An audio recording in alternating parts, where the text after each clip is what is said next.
ஒரு படிக்கிறாங்க, ஒரு தொழில் பார்க்குறாங்கன்னா, அதிலிருந்து இன்னும் மறுபடியும் ஜம்ப் ஆவாங்க. ஏன்னா, அவங்களுடைய சோல் எப்பவுமே அந்த சுப்பீரியாரிட்டிய நோக்கி போயிட்டே இருக்கும். தனக்கு என்ன வருதுன்னு தெரிஞ்சிருச்சுன்னு வச்சுக்கோங்க, அது பிடிக்கிற வரைக்கும் அத மட்டுமே ஃபோக்கஸ் பண்ணிட்டு இருப்பாங்க. ஆனா, அதுக்கு இடையில ஏதாவது வொர்க் பண்ணலாம், அதெல்லாம் பண்ண மாட்டாங்க.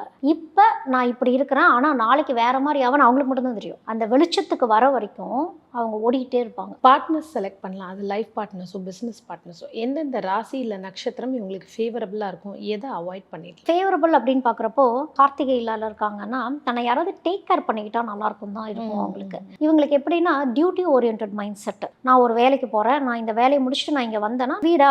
நீங்கலாம் அவங்கவங்க வேலைய பார்த்துக்கங்க. அந்த மாரி இருக்கணும். நான் வந்து உங்கள பார்த்துக்கணும்னு நீங்க நினைக்கக்கூடாது. அதாவது நான் பேசுவேன், சிரிப்பேன். பட் என்னால வேலை செய்ய முடியாதுங்கிற மாரி இருக்கும். அந்த மாரி supporting life partner, moral support குடுக்கக்கூடிய ஒரு லைஃப் பார்ட்னர், உங்கள புரிஞ்சுக்கிறவங்க அப்படி இருக்கிறப்போ செட் ஆகும். ஏன்னா, இவங்க ஆல்ரெடி சூரியன். சூரியன் எல்லாத்த விட வந்து சுப்பீரியரா இருக்கணும் அப்படின்னு தான் நினைப்பாங்க. அப்போ இந்த சரராசிகள் மாரி அவங்க பார்த்துக்கிறது நல்லது.